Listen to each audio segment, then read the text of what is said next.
Good morning. In today's class, let's start about the high pass, band pass and band reject filters.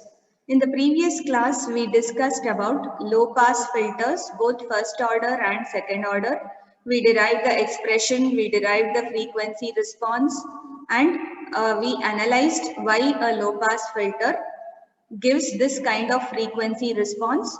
And we also showed that for a first order low pass filter, this roll-off rate, the slope at which the gain falls off after the cutoff frequency is 20 decibels per decade or minus 20 decibels per decade because it is decreasing.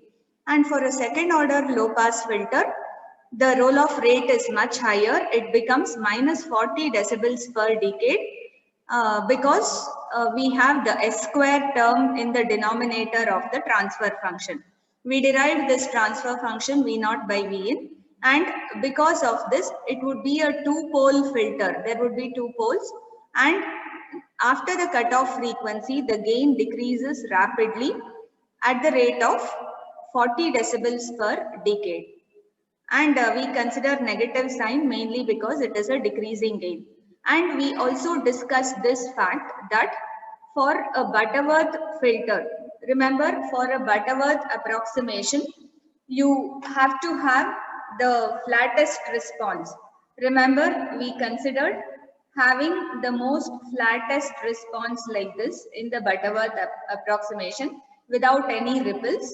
If this should be the case, then this damping factor zeta should be 0.707. Okay, so in that case, we showed the second term in the denominator, which reduces to the value 3 minus AF into S by RC. We know 1 by RC stands for omega. So leaving that, 3 minus AF becomes equal to 2 zeta. Usually, remember the standard transfer function, we write it as S square plus 2 zeta omega n into S plus omega n square. This is what we should have in the denominator. Now, omega n into S here, 1 by RC here represents omega n and S is there. So, 3 minus AF should be equated to 2 zeta. And when I substitute this zeta value as 0.707, I'll get AF to remain at 1.586. So please remember, for a second order Butterworth response, it is compulsory that the gain of the non-inverting amplifier, which we are going to use in the filter, should definitely be 1.586 or 1.6 approximately. Now we did some numericals also on this. So with this background, let's move on to the discussion of high pass, band pass and band reject filters. So the outcomes of this session, at the end of this session, you will be able to understand what are high pass, band pass and band reject filters, and you will be able to analyze them, find out their transfer function V naught by Vn, and you will also be able to find the frequency response, how the frequency response looks. Then we'll also find the cutoff frequencies from the frequency response and bandwidth. Remember, band pass and band reject will have a pair of cutoff frequencies or two cutoff frequencies, whereas high pass will have one single cutoff frequency, the lower cutoff frequency. So first we'll move on to high pass. The question that can be asked would be something in this form. Explain the working of a first, second order high pass Butterworth filter with a neat circuit diagram and frequency response. Write the relevant design equations. Now, as I was telling you the other day, a first order Butterworth high pass filter is exactly similar to that of the first order low pass Butterworth filter. The only change will be in R and C values, which we have included at the input side of op-amp 741. Remember, we had R as the series element and C as the parallel element in the what? Low pass filter, whereas in the high pass filter it is reversed. So C, capacitor would be the series element and R would be the parallel element. As usual, this whole thing is a non-inverting amplifier, the same what we used for low pass filter, and this is a load resistance RL. Output will be measured across the load resistance. And the input signal is connected here, Vin or Vi, whatever you want, you can call. We know the general values. As usual, for a non-inverting amplifier, the gain with feedback will be 1 plus Rf by R1. And we know the reactance of a capacitor is given as 1 by 2 pi Fc. So it is inversely proportional to frequency. The lower the frequency, the higher the capacitive reactance. Okay, we know all this, and we haven't considered J in this. We take J externally in the equations. Yes.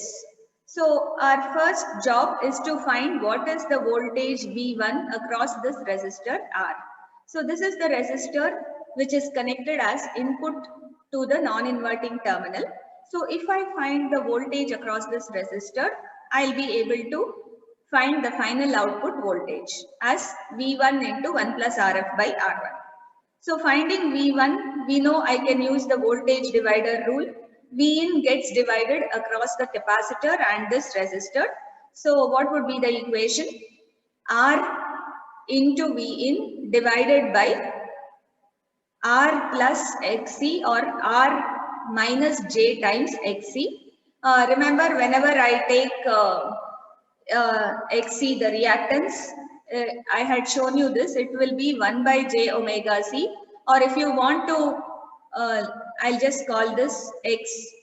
So if I write Xc as 1 by omega C as shown here, omega is 2 pi F, then the capacitive reactance can be written as, if I take this J to the numerator, minus J into Xc.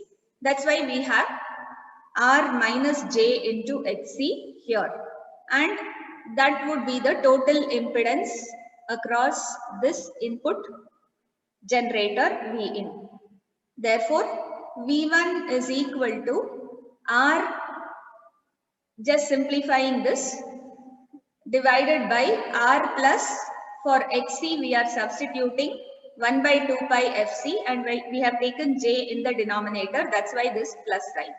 Okay, so I told you, you should know the various ways of writing this capacitive reactance. So just simplifying this, what we do now is only mathematical manipulations to arrive at the final expression correctly. So V1 can also be written as Vin into what? If I take this J2 pi Fc as the common factor in the denominator, it will also get multiplied with the numerator.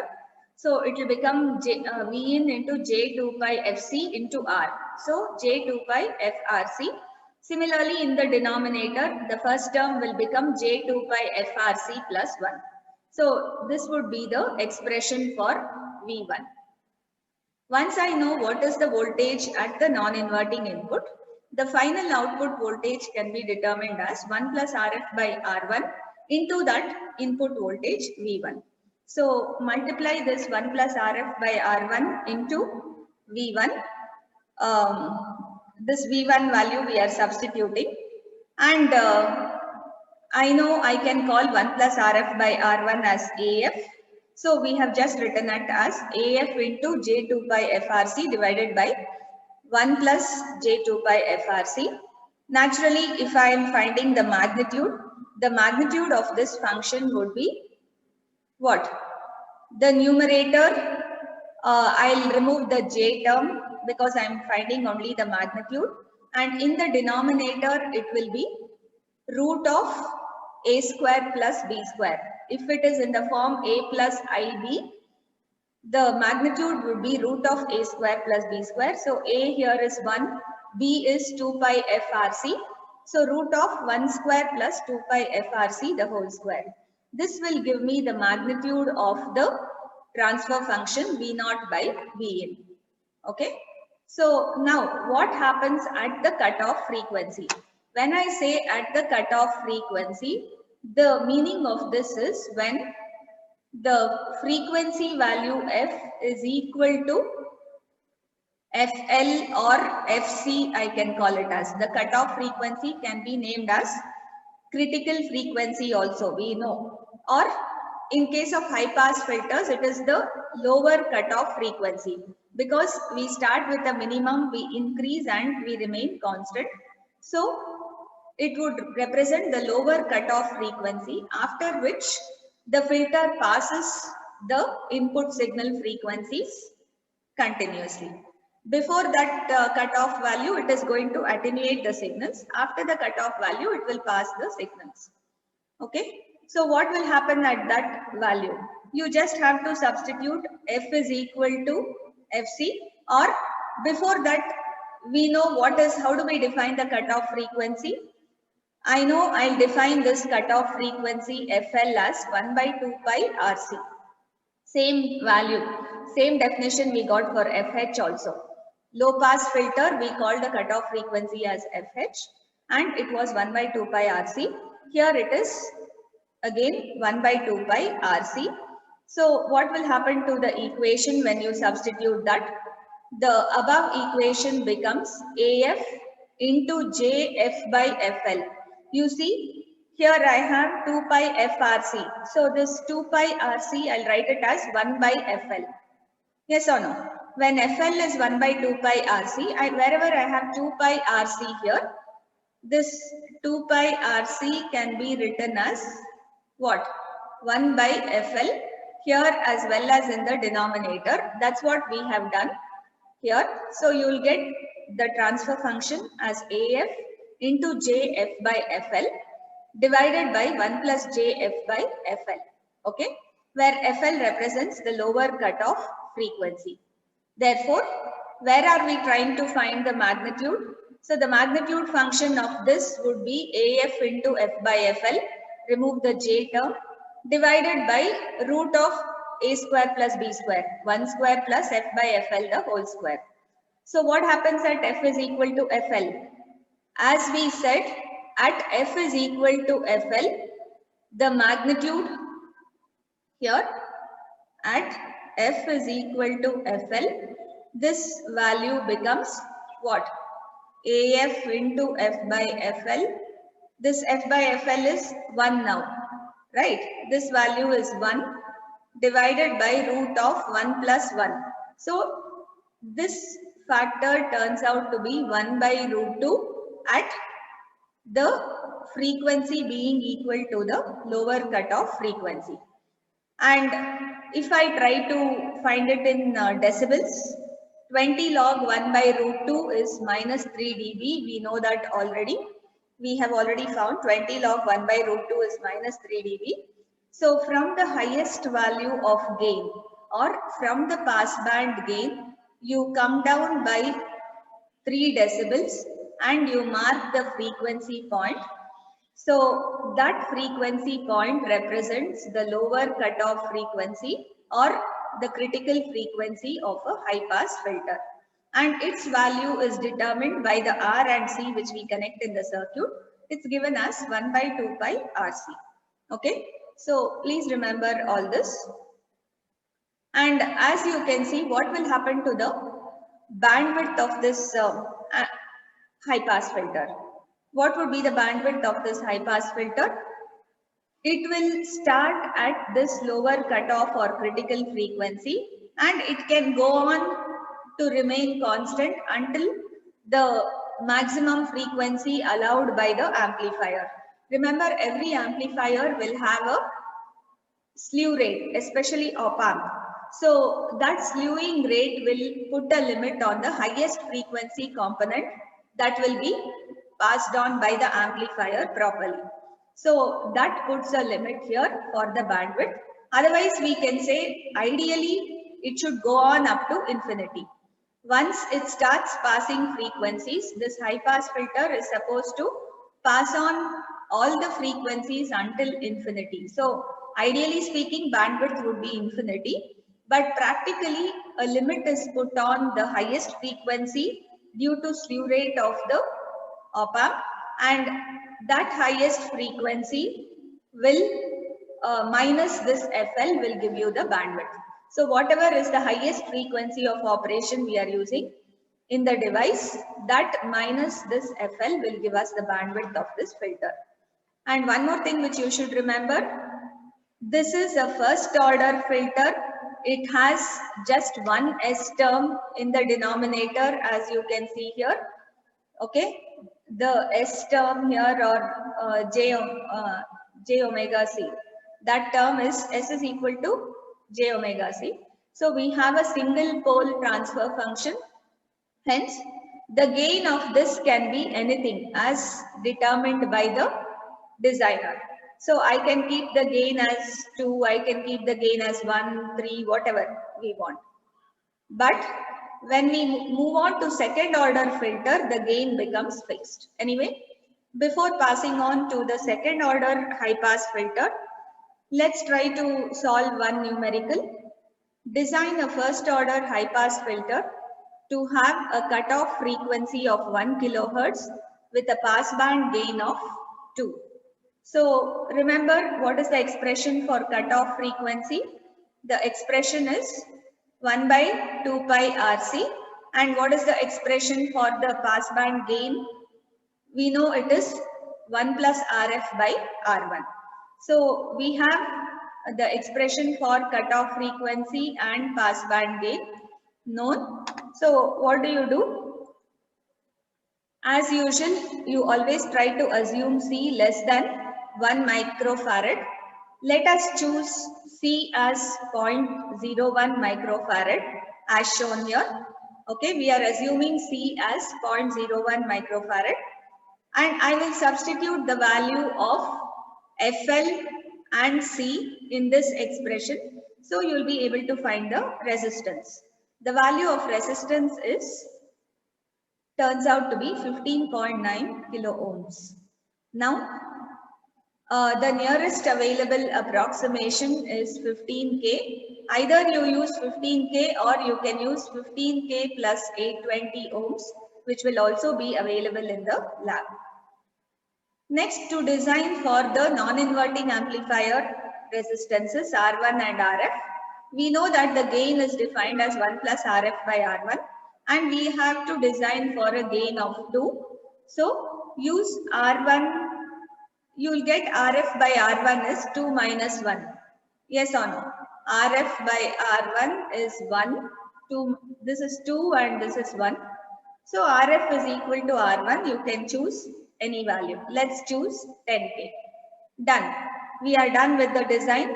And if it is asked for 5 marks or more, you have to write the circuit also. I think the first order Butterworth high pass filter is clear. If you have any doubts, you can always interrupt and ask. If you don't have anything, we'll move on to second order Butterworth high pass filter. So you can expect the circuit. It is same as second order Butterworth low pass filter. Only thing is the positions of R2C2 and R3C3 have been interchanged in this. There you had R2 and R3 as series elements and C2 and C3 as the parallel. Here you have it as reverse. And as usual, R2 other end is connected to V0.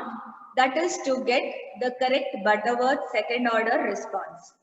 And non-inverting amplifier as before with RF and R1 connected, the load resistor.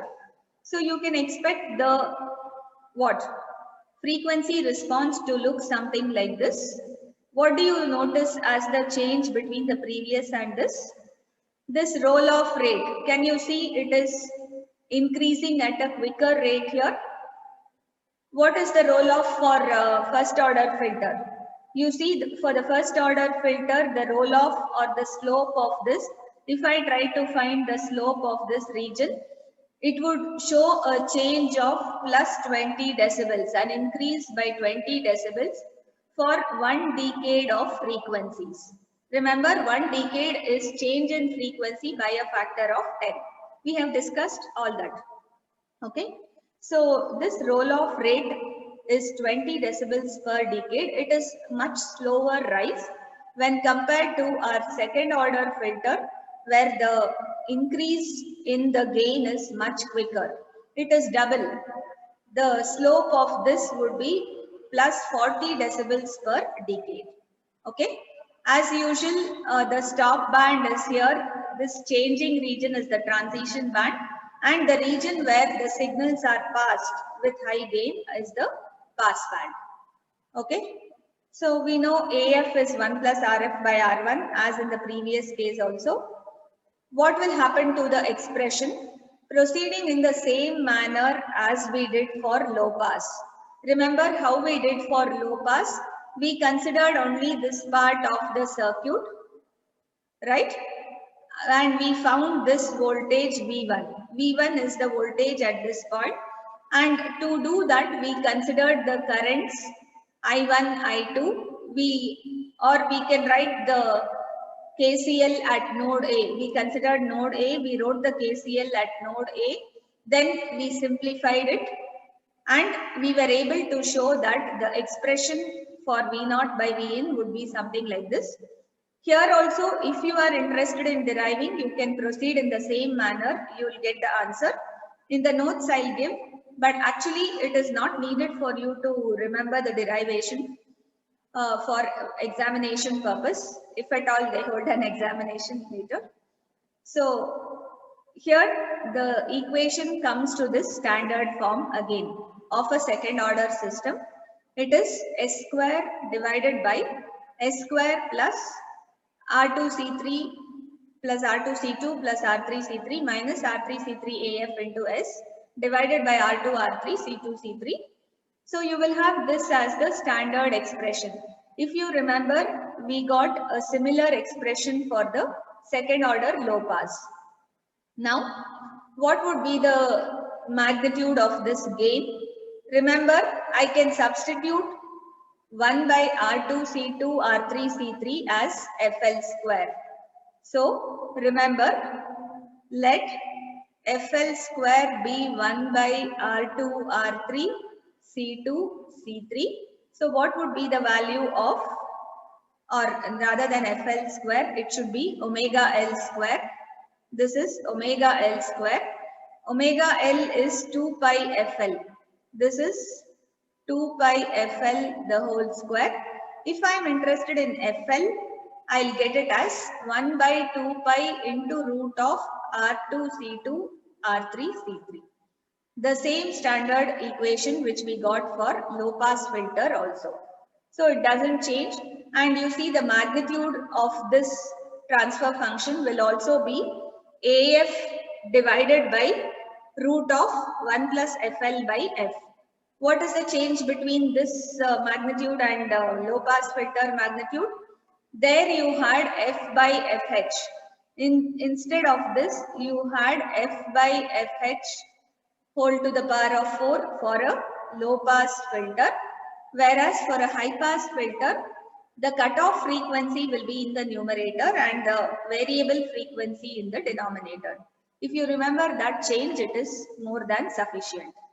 And deriving this is also very simple. You start by applying KCL to this node and go on substituting and simplifying the equations. You will easily end up with this final equation.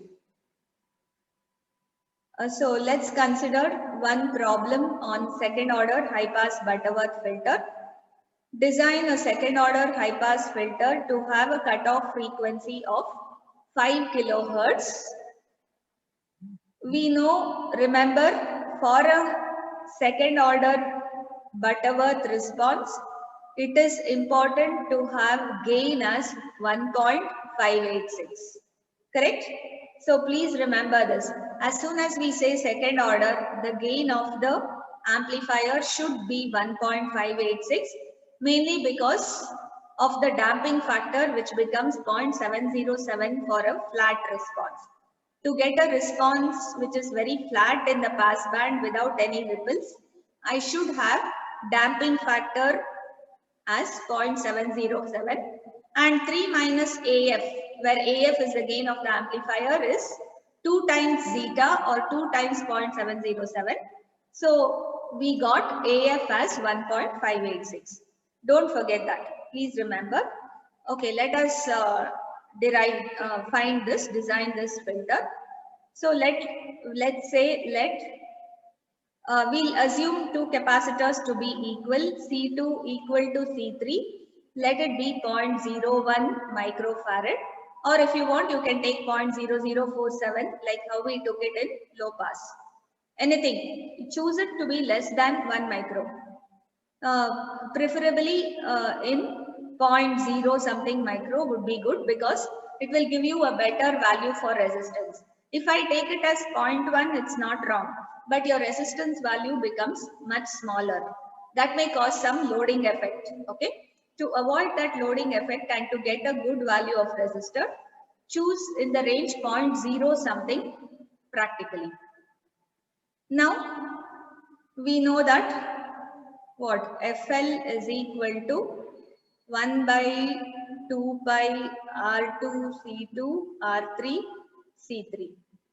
Here we have chosen C2 equal to C3. Therefore, R2 equal to R3. Let's say it is equal to R. FL is given as 5 kilohertz. Therefore, you can find R2, R3, which is R, as 1 by 2 pi FL into C. Correct? This is a square root. And when I consider these values to be equal, it will be the square root gets removed because I'll have R square into C square, and when I take it out, it will be RC. If you substitute this and check out, you will be able to find the value of R. 2 pi into FL is 5K. Can anybody calculate and tell me the answer? 0.01 micro. What is the value of R? Simultaneously, we know for a second order filter, Butterworth filter, AF, which is 1 plus RF by R1, should be 1.586. Even if they don't give you this hint, you should know that always. Therefore, what is the value of RF by R1? RF by R1 will be 0.586, or let R1 be 10K,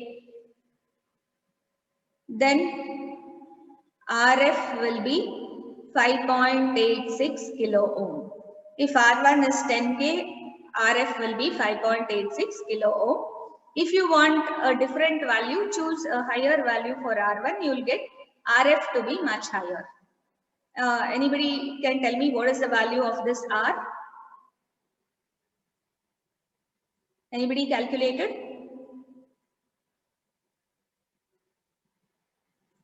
Okay, if not, you do it at home. With this, I think we can move on to the basics of band pass and band reject filters. Okay.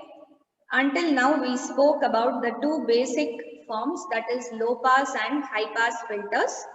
Now, let's move on to band pass and band reject filters. Here, we are normally interested in studying the second order band pass and band reject.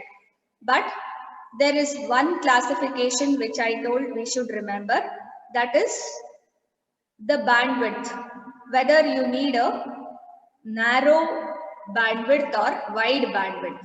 So if you want the bandwidth to be very small, then it is a narrow band pass or band reject filter. If it is to be wider, then it is a wide band pass or band reject. Generally, the quality factor is a measure of this bandwidth. So please remember, the band pass and band reject filters can be under two categories, wide and narrow. As it is wide bandwidth and narrow bandwidth, surely. A wide band pass filter will have Q less than 1. The quality factor which is defined as center frequency divided by bandwidth of the filter. This will be less than 1 for a wide band pass. Why? The bandwidth will be higher, the center frequency will be smaller. So you can clearly expect this quality factor, which is a measure of the selectivity of the filter. How highly selective a given filter is. See, if it is something like this, it is highly selective. Look at the way the bandwidth is, very narrow bandwidth. It is a highly selective filter. So its quality factor will be what? For a highly selective filter, the quality factor will be high. So the quality factor should be very high if it is going to have very narrow bandwidth. Remember that. So the selectivity of a filter depends on its quality factor, which is defined as the ratio of center frequency divided by bandwidth. And it will be less than 1 for a wide band filter. Whether it is a wide band pass or wide band reject, this Q will be less than 1. Whereas for a narrow band filter, Q should always be greater than 1. If I want a filter to select a single frequency like this, if you want it to be very highly selective, you can expect Q to be somewhere in thousands. It can be 3,000, 4,000, 10,000.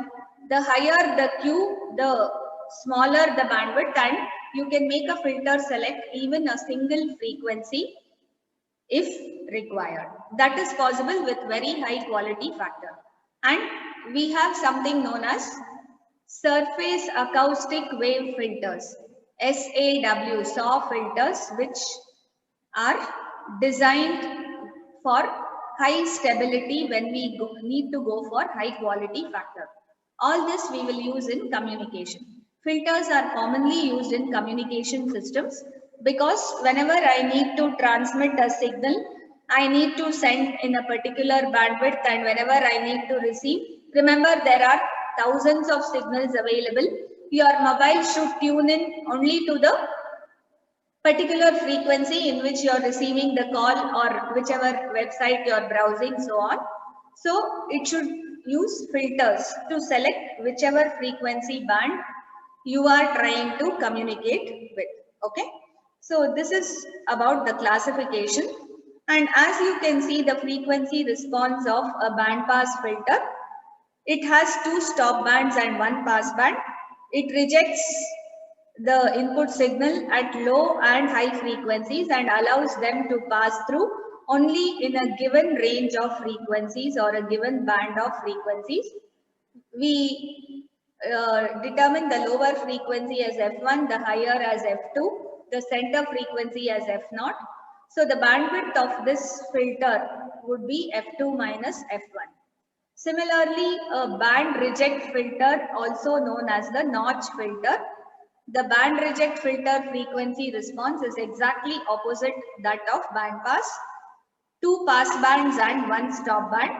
It passes the signal at all frequencies except that given band of frequencies or the bandwidth. So between F1 and F2, it will attenuate the signal, but it will pass on the signal at all other frequencies. So bandwidth, as I told you, and how do we determine the center frequency practically? Usually it is chosen as root of F1 into F2. F1 is the lower cutoff, F2 is the higher cutoff.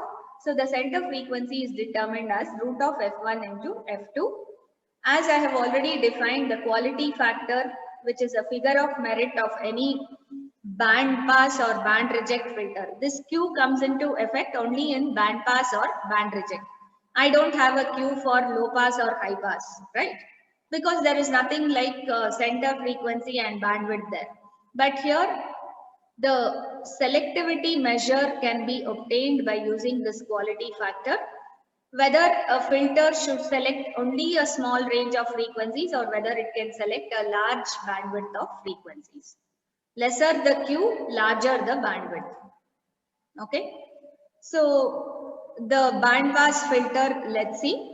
It has a pass band between frequencies F1 and F2, also called as FL and FH. Okay, and the bandwidth depends on the quality factor. The quality factor, also known as figure of merit, it's a measure of selectivity.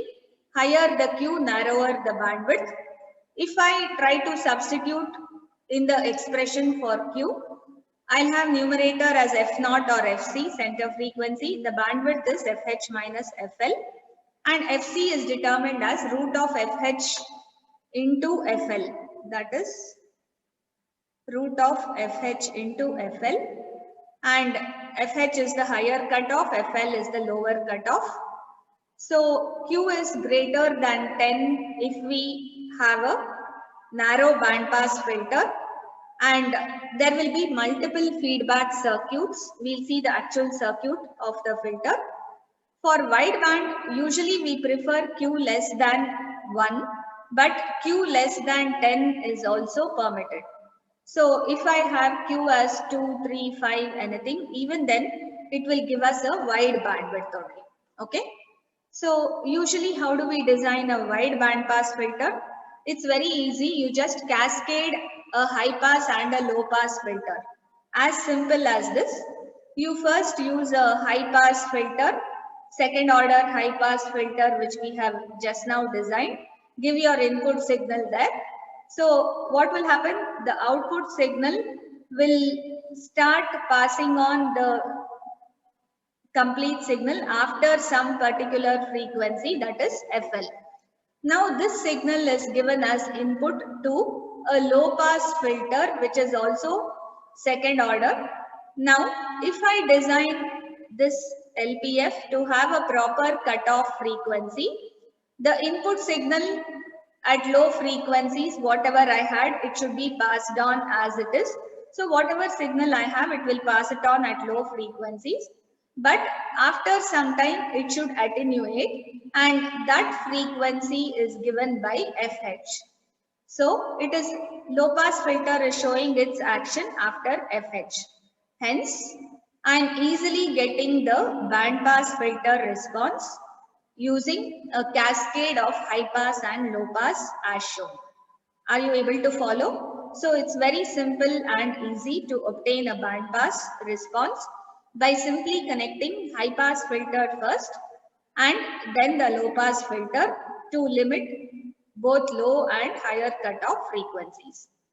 So usually it should be connected in this order only because interchanging the order very often may result in certain loss of signals at low frequencies. If I have low pass first and then high pass, there may be a certain loss of signals happening at low frequencies. So we prefer having high pass first and then the low pass so that the bandwidth is maintained properly and the gain is maintained properly. And one thing you should always remember, the cutoff frequency of this filter should what? Always be greater than the cutoff frequency of the high pass. So let's continue. This is the simplest way of designing a wide band pass filter. So a wide band pass filter can be formed by cascading high pass and low pass sections.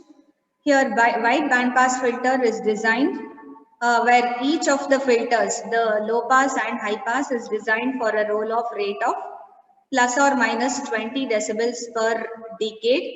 If we are using first order, for second order, we'll have to design both for plus or minus 40 dB per decade. So you can see the circuit of a first order wide band pass filter. You see the first order low pass filter with C in series and R in shunt, the non-inverting amplifier. Output of, so this is a high pass filter, first order high pass filter. It's connected, cascaded, it's given as input. Output of this filter is given as input to the first order low pass filter, where I have R dash as the series element and C dash as the shunt element. Okay.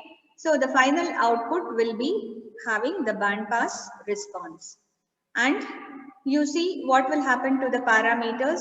The low pass filter has higher cutoff frequency. Remember, the low pass, it should pass the signals at low and cut off after certain frequency. So we always determine the higher cutoff frequency, which will be 1 by 2 pi R dash C dash, the corresponding resistor and capacitor of the low pass section, and its transfer function will be given as A2 or let's say AF2, where AF2 is 1 plus RF dash by R1 dash. Usually we can have both to have the same gain. RF R1 can be common for both the circuits. Anyway, here we've shown it to be slightly different. So 1 plus RF dash by R1 dash. Okay. And you can also see that the magnitude of this transfer function will be root of 1 plus f by fh whole square, as we designed for the high pass low pass filter. For high pass, it will be same thing. FL will be 1 by 2 pi RC. Here the resistors and capacitors are R and C. And the transfer function, we are just recalling what we have already derived in the previous sections. AF1 I'll call is 1 plus RF by R1, the gain of the first amplifier. Okay. So AF1 into F by FL divided by root of 1 plus F by FL the whole square. And now the combined gain would be the product of the individual gains, as you can see.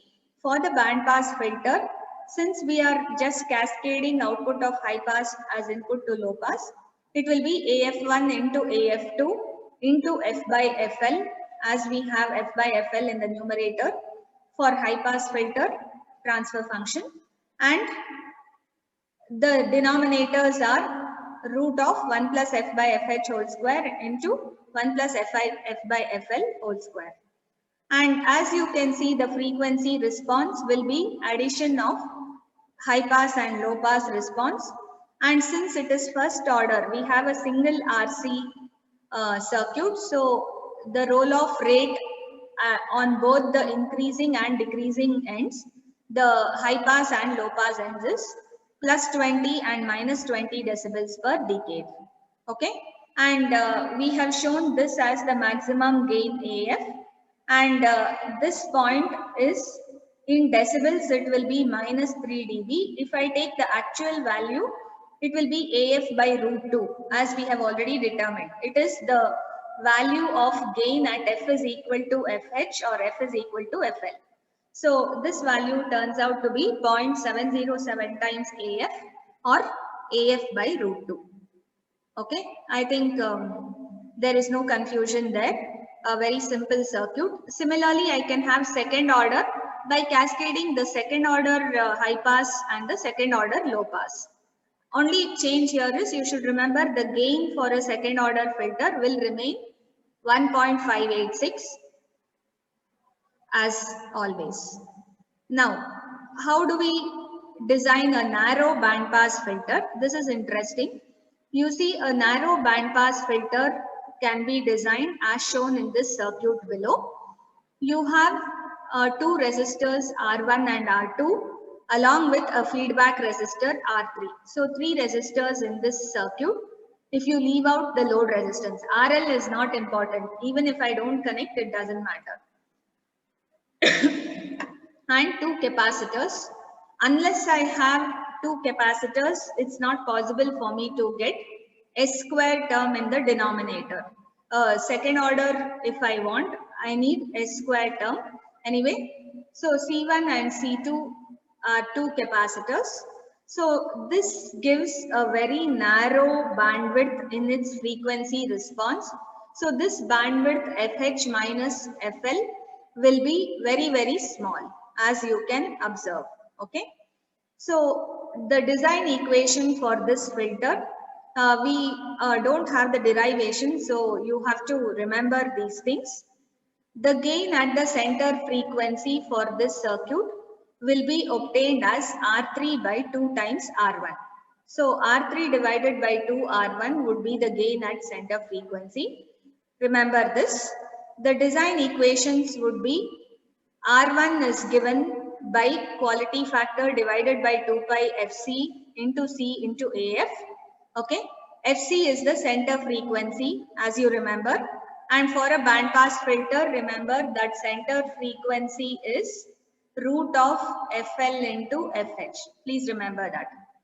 And R2 is given by 2 pi FCC into 2Q square minus AF. So you can clearly see this quality factor is a part of finding both the resistors R1, R2 and also the resistor R3. You can see R3 is given by Q by pi FC into C.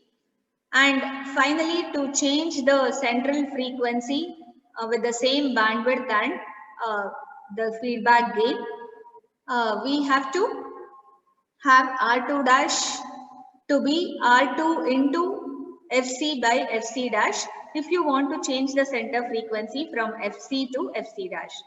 Remember that ratio of R2 dash to R2 to be maintained. R2 here, and I'll change it to another value R2 dash if I want to change the center frequency from FC to FC dash.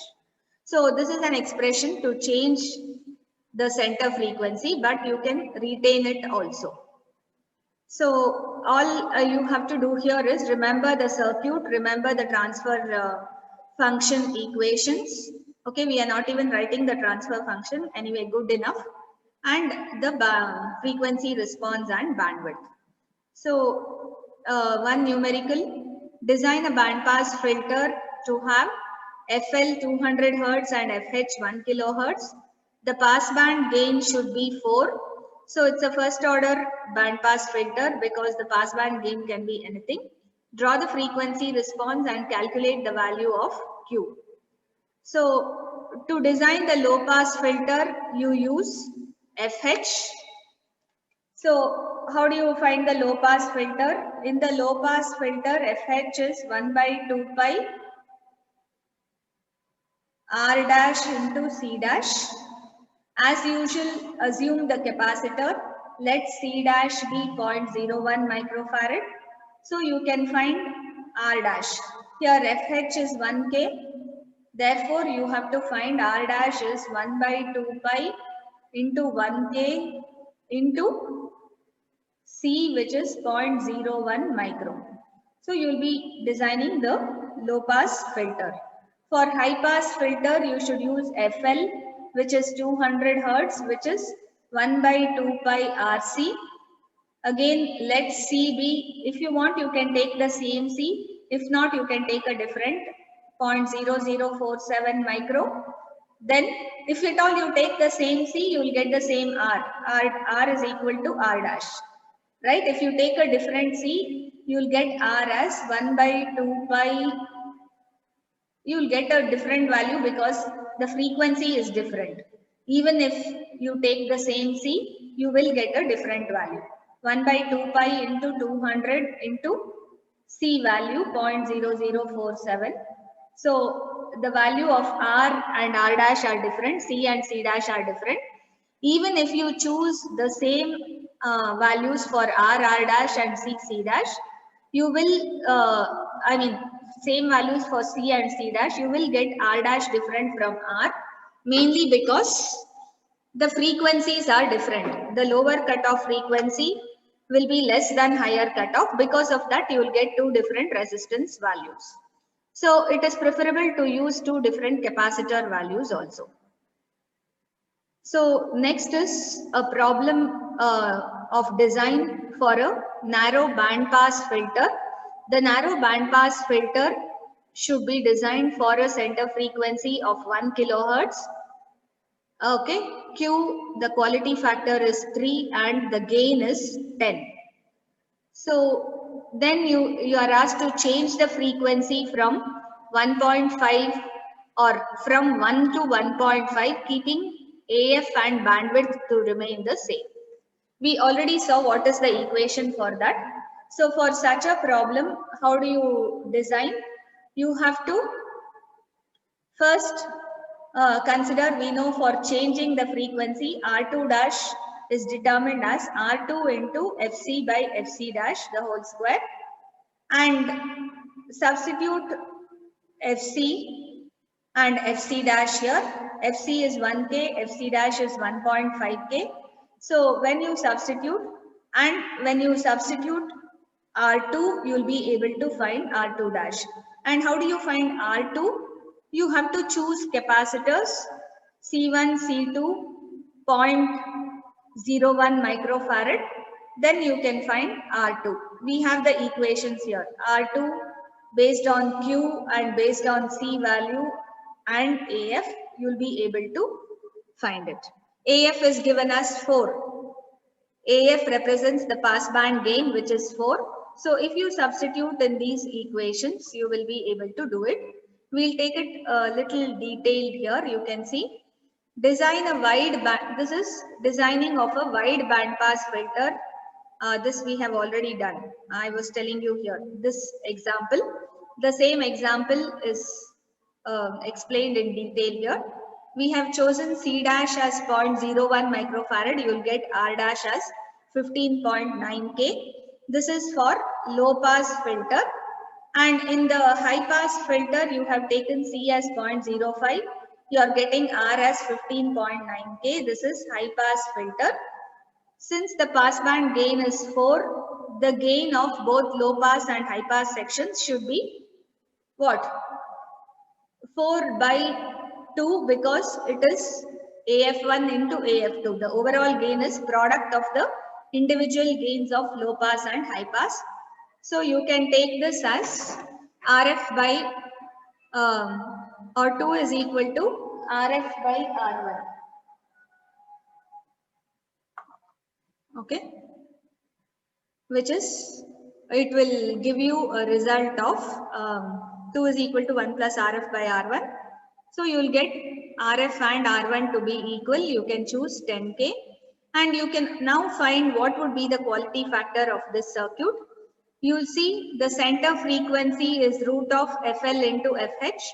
So 1K into 200 Hertz, square root of that will turn out to be 447.2 Hertz. And the bandwidth is what? 1 kilohertz minus 200 Hertz. This should be 1000. So 1000 minus 200, which is 800. So I'll almost get half, 0.5, which is surely much less than 10, which is what is required for a wide bandpass filter. So remember, this wide bandpass filter is the cascade of high pass and low pass filters. Okay. Whereas the narrow one is different. The narrow bandpass filter is something like this. Okay, the problem on narrow bandpass filter, which we have written here, I have solved it completely. Hope you can see it. So just have a look how we do it. I was explaining it to you. Here we are going in detail about that. Choose the two capacitors. This is a simple way of doing it. Let it be 0.01 microfarad. Then R1 would be what? Q divided by 2 pi into the frequency FC, 1 kilohertz into the capacitance value. So you're getting this.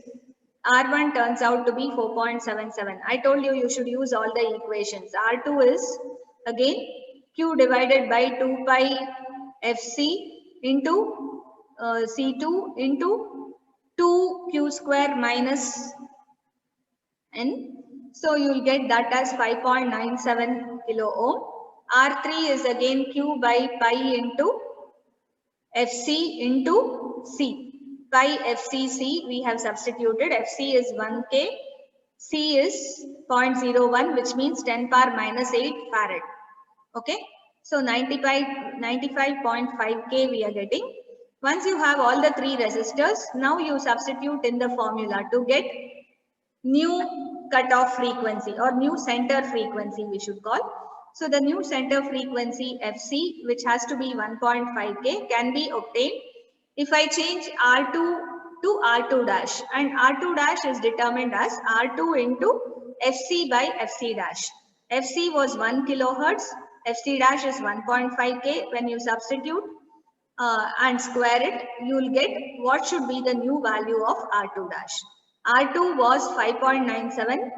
R2 dash should now change to 2.65 to get center frequency of 1.5K. So this is how we solve both the problems. Let me discuss this term, the change in resistance R2, so that we are able to change the center frequency without changing the gain or bandwidth. So without making any change in the gain of the amplifier or bandwidth of the amplifier, for a narrow bandpass filter, it is possible for us to change its center frequency just by changing one resistance from R2 to R2 dash. This concept is known as frequency scaling. Okay, so please remember this concept is called frequency scaling. I think we can't discuss about band reject in this class, so let's stop here. So what did we study in this session? We understood what are high pass, band pass and band reject filters. We analyzed them, we classified them as narrow and wide, and we said the quality, we defined the quality factor. We said quality factor is a measure of selectivity of the filter. The higher the quality factor, the more selective or the narrower the bandwidth. Okay, all that we discussed, it is given as F0 by bandwidth. And we also determined the cutoff frequencies and bandwidth of all these filters. I think band reject filters we can discuss in the next class.